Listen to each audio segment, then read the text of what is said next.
It's a tremendous accomplishment to win an award, and that's so prestigious that only a handful of people won. So just to be in a category as those Illini legends, it's is I'm humble and I'm thankful and grateful for it because I know how many great athletes there is, how many great sports there is. So to win this award and be the win this award is just a great honor.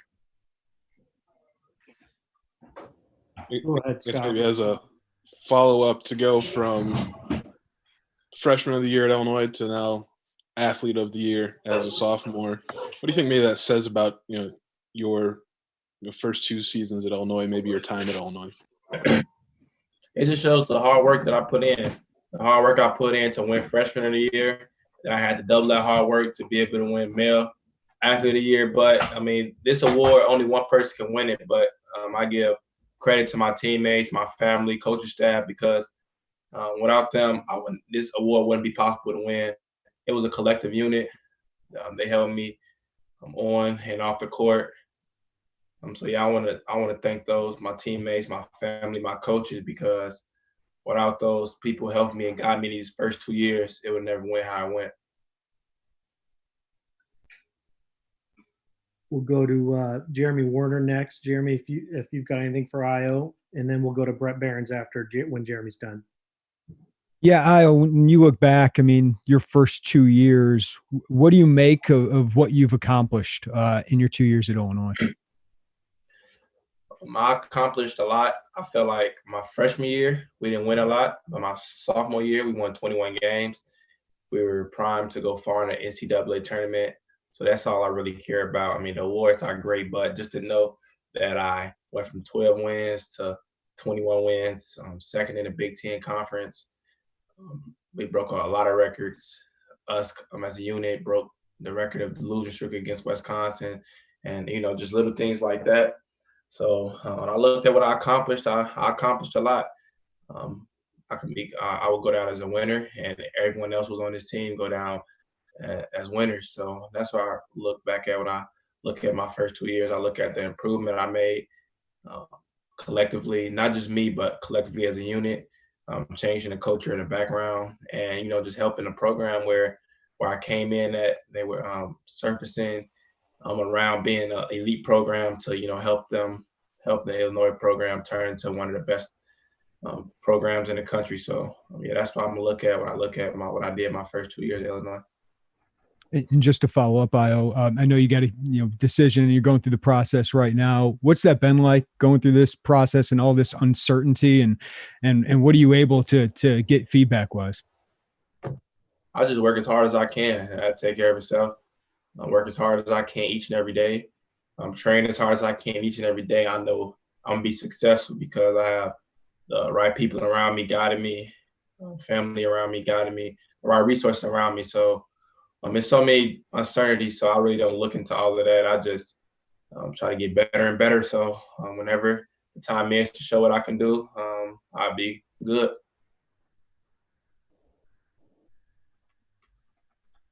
Anything else, Jeremy, right now?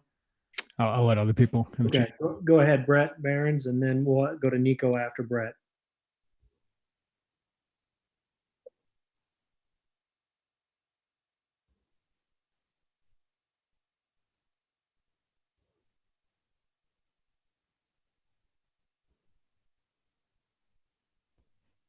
No, I have a gym. God is good. I have a great facility where I could get it in and work out at. Lift weights. Just working on my game. So yeah, time has changed. So I talk to you. I have a gym now. I have everything I need to be successful.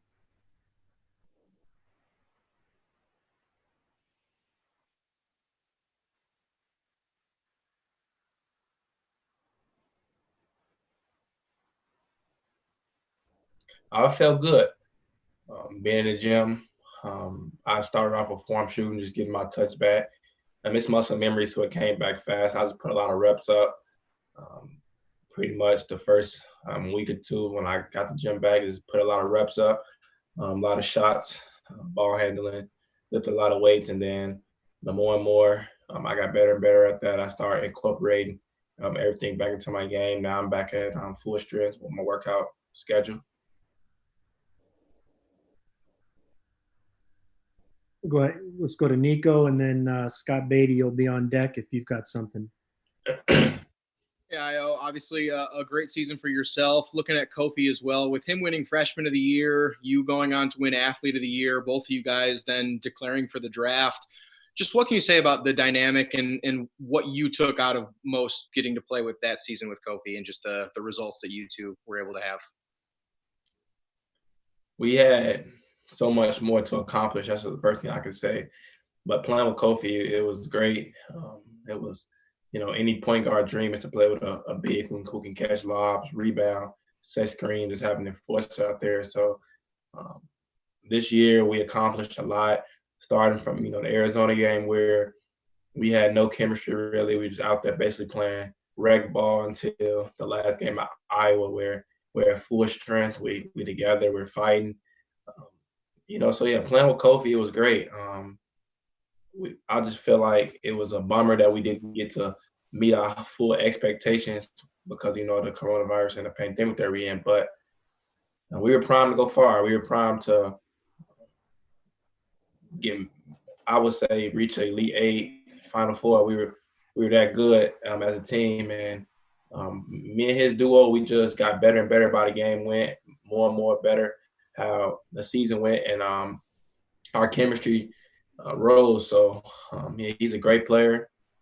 I'm pretty sure whatever decision he makes is going to be the best decision for him because either way, I know he works hard and he'll be able to be dominant wherever he plays at next season. Where does he maybe rank in terms of players you've gotten to play with, and what was maybe your favorite moment from the season with you two together? He ranks high, definitely top 3, 4 players I play with. And I really can't define one moment, but the adversity that he faced and him learning from me and him taking my advice, beginning of the year, he was having great games, but we were playing against less competition. I just told him, yeah, the media there with you now, but the moment you start having bad games or the moment that you start playing not the same way you've been playing at the beginning of the year, they go try to talk down on you or they go try to make articles so people could look at it and make it clickbait. So just stay focused, never get too high, never get too low. And when he went through his tough time during the season, when he really couldn't he was getting in foul trouble, picking up silly fouls, missing easy shots. He listened to me. He came to me for advice, and it helped him prepare him to be an even better player and a better person. So just him being him listening and him just taking it with what I've been through and incorporating in his life. And that's one thing I could say I really saw from him and thought that he did well this year. Okay, we'll go ahead and go to Scott Beatty, and then Rob, you're on deck if you'll have something. Hey, Ayo, congratulations. When you look at the future right now, everything's up in the air for a lot of people in a lot of areas. For you, pro, coming back to school, is there a point where you feel you have to make a decision, a certain date, and do you feel like the outlook right now is certain one way or the other? I mean, definitely the outlook would be me leaning towards going pro because that's what I'm working towards. That's my goal at the end of the day, is to play in the NBA and to work as hard as I can to be picked as high as possible. But of course, I didn't sign with an agent because there's so many uncertainties. But if everything goes the right way and everything get back on track, then of course I would be staying in the draft and getting better and working out to be the best player I can be. And what was your second question? Just do you feel like there's a certain date, maybe different than anything else that you've been told about when you want to decide one way or the other, based on whatever feedback you're getting? No, not yet. I know it's an official date as of right now. I believe it's like June 15th, I believe. June 3rd. That's the official date. But with them moving the combine back, with them postponing the combine, and I read an article today where they said Adam Silver was the players had a meeting where there's high possibility of them continuing the season. I think that day will be moved back, but as of now, it's June 3rd. And so I'm really just trying to gather as much information as possible. Just soaking in so much, being a sponge right now, just soaking in so much information, trying to see where they're going to have the season, when is this going to happen. So I'm really just, waiting on a couple details and facts to come out before I ultimately make my decision. But me personally, I feel like they're going to move that date back. We'll go to Rob and Matt Stevens. You're on deck.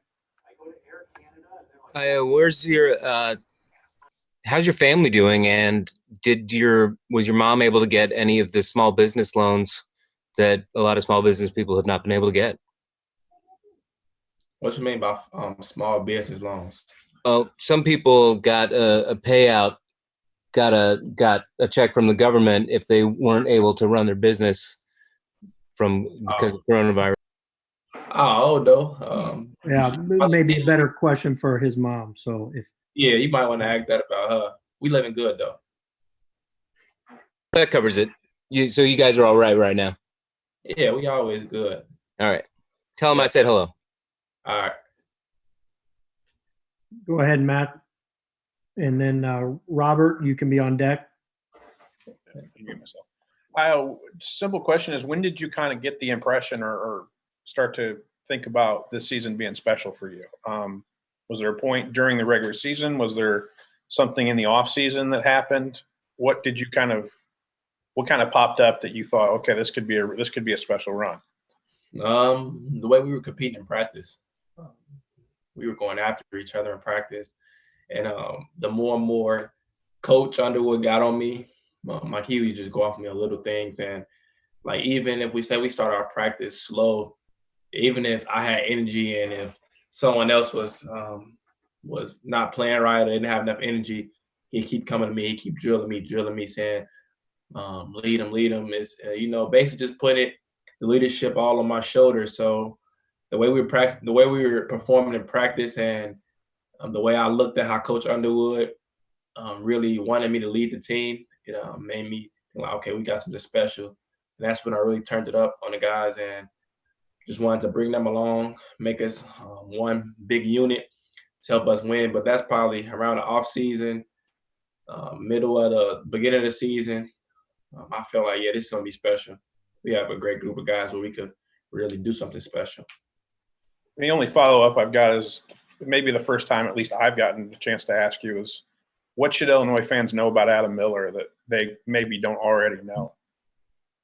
Excuse me. They should know that he's a hard worker. He's going to come in. He's going to work his butt off to be the best player he can be. He's from Morgan Park, so he has that instilled in him from Coach Nick Irvin, the way he coaches, Hall of Fame coach. So you can know he's going to play hard, and no matter what situation he's put in, he's going to try to work his way out of it to be the best player he can be. He's a hard worker. That's pretty much the best compliment you give someone. I know he can work hard.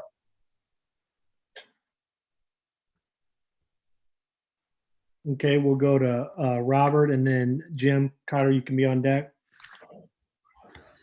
Yeah, a year ago when you announced that you were returning, it was labeled as unfinished business, and that was the hashtag with everything and shirts and everything else. And you were able to accomplish that. The team finished the year ranked, and here you are, male athlete of the year for the school.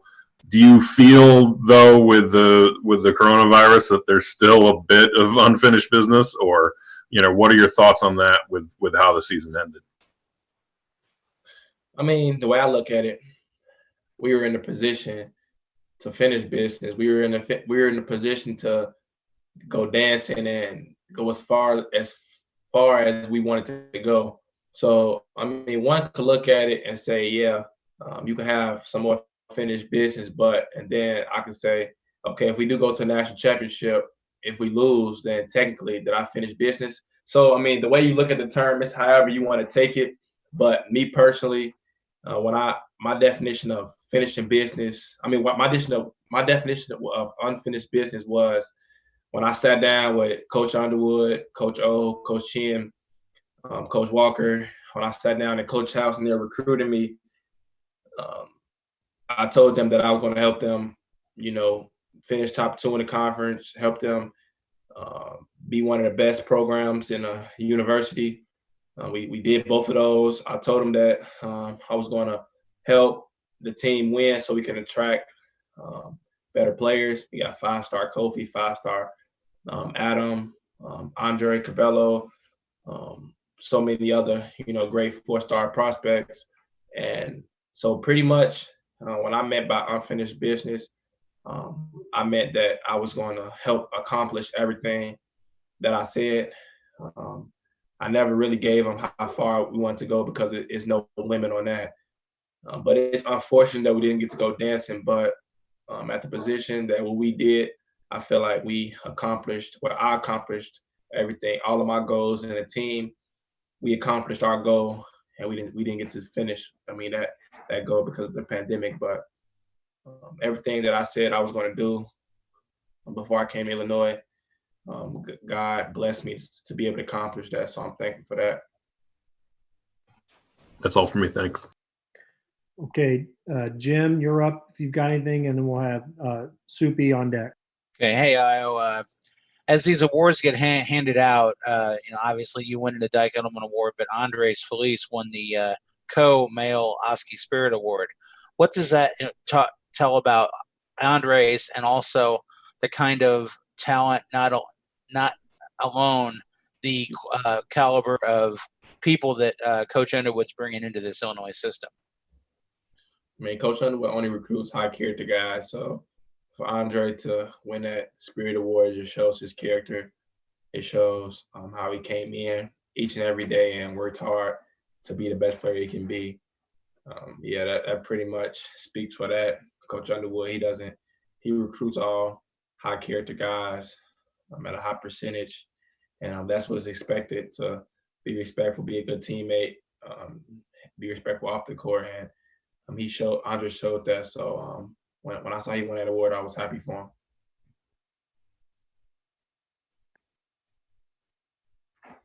Okay, we'll go to Soupy, and then Carson, you're on deck. Hey, Ayo, what's the chances of you coming back? It sounds like you're pretty set on going, and you're just trying to wade through the information. Is there much of a chance that you might come back? It's always a possibility, but that's why I haven't signed with an agent yet. There's so much uncertainty that I don't know, we don't know. So it would be foolish of me to just say I'm signing with an agent without not knowing what could happen tomorrow or what could happen next week. So like I stated before, my goal is to play in the NBA.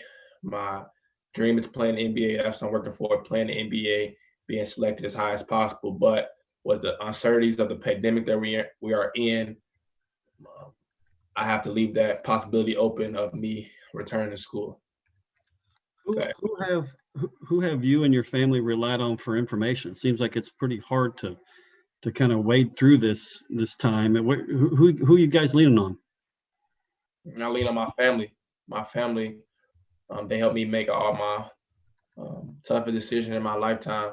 So, of course, I know people. I mean, if that's you asking, I know people. I information about myself. I'm not a rookie in this process. I talked to my dad, my mom. They've been helping me go through this process and make sure I make the best possible decision for me. Are you excited? Are you nervous? What's it like inside? I wouldn't say I'm nervous, but at the same time, being drafted, playing NBA, that's every hooper's dream. But the type of time I'm on right now is just working as hard as I can, getting in the gym each and every day, turning my weaknesses to my strength. So because it's going to be a combine. It's going to be a combine. It's going to be a place where I'm going to be able to show my talents, show everything that I can do that they might not be able to see if it wasn't a combine. So I'm for sure on that. So I'm just getting ready for whenever that time's come because I know I work hard every day. It's going to show. Thank you. Yeah. Okay, we'll go to Carson, and then Dion, if you have anything, you will be on deck. Hey, Ayo, how's it going? From freshman year to sophomore year, in what area do you think you improved the most? From freshman year to sophomore year, I would say I improved on my overall game, I feel like I improved at every aspect, but I'll give you one aspect. I have to go with my jump shot. I think I improved my jump shot drastically because for my freshman year, I really was just a spot up shooter. I couldn't create. I mean, I could, but I would say I didn't show that I could create and make jump shots off the dribble. This year, people would say that I shot better my freshman year, but if you look at the analytics and you look at the numbers, my freshman year, I was an excellent percentile in just catch and shoot, and anything else besides that, it wasn't very good. This year, it's the opposite. Average catch and shoot, but in every other category, off the dribble, off screens, it rose drastically. So I'll have to go with my jump shot. I feel like I gained confidence in shooting dribble pull-ups, going as hard as I can, stopping the dime, making jump shots consistently, making it when my team needed it. So I have to go with my jump shot. Awesome. And final question, what will you miss most as just a student at the University of Illinois, if you do leave? I would just miss the university as a whole. It's a great institution. It's one of the best universities.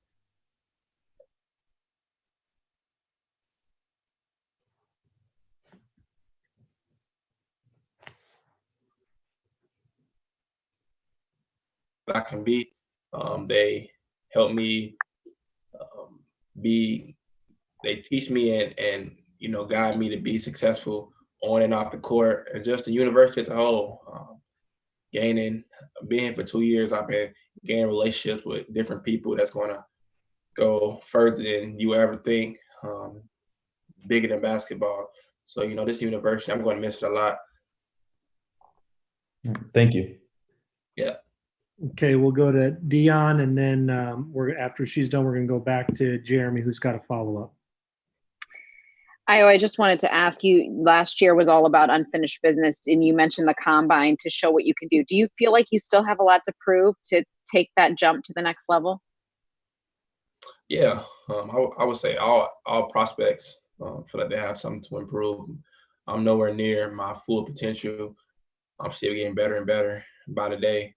And so I always, no matter how good you can get, you always have something to improve on.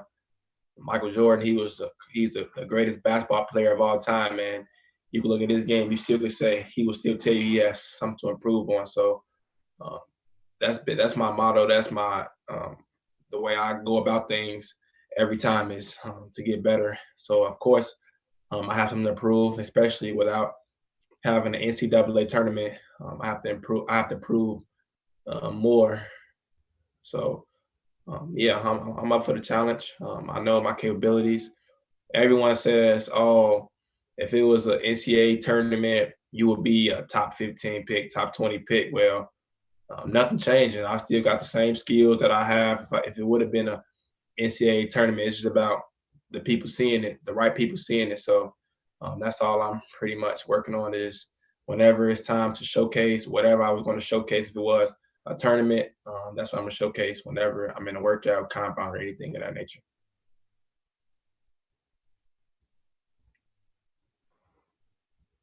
All right, we'll go back to Jeremy and Ayo. You just brought up MJ's name. So Jeremy is like every other person in America, spends every Sunday night watching the same thing as you. So he's got a question for you. Yeah, Ayo is a fellow, Chicagoland guy. I was just wondering, watching this documentary, and as someone who loves NBA and basketball history, what stands out most to you about the Last Dance documentary, or what would have been your favorite parts? I mean, it's so many different parts that stood out to me, but mainly I'll just go with how MJ how he followed, no matter what people said. He did what he thought was right, and he worked his butt off to accomplish that. He's a GOAT. The way his thought process is, the way he finds any little thing for motivation, to tick him off, to make him go harder, find that drive. It's incredible. I never saw anything like that before. The way he just finds any way to make himself angry so he can try to destroy you. Yeah, I know you grew up kind of Kobe era, right? And didn't get to see Michael play much, even though you're from Chicago. So, was it like? Are you learning a lot more about him? Like, did you do a lot of study or watch MJ clips growing up? Yeah, I'm a student of the game, so I watched a lot of Michael Jordan growing up. Of course, like a lot of other people, I didn't know. I mean, I knew what type of like leader he was, what type of alpha dog he was, but actually seeing the behind the scenes, stuff that you would never see in the locker room, seeing how he pushes teammates to a certain extent, that was something that no one has saw yet. So actually just seeing that footage and being able to witness that, it was great. Okay. Okay, before we let Ayo go, we do actually have one last question here from Matt Stevens. Go ahead, Matt. Quickly, I've never got a chance to ask you this, but if your Illinois career is over, I wanted to get this in. What do you want to do after your basketball career is over? Have you ever thought about that scenario? You lived in the Kobe area, and he tried to win Oscars after his basketball career was over. Has there been any thought to that in your head? I know you're singularly focused on your basketball right now, but have you ever thought about what you'd like to do if it ends for you? Yeah, I think about that all the time. I want to be an analyst talking sports. I probably talk all sports, but right now I really want to focus on basketball. I want to have my own talk show, like my own TV. I want to have my own TV channel, like ESPN, but it's going to be called like Dose or something like that. I don't know yet, but I want to have my own channel where I'm going to have other athletes and other people who ever know the game, female, male, doesn't matter. If you know the game, I'm going to have them on my show with me. We could just talk basketball. It'll be cool. Yeah, I think about it all the time.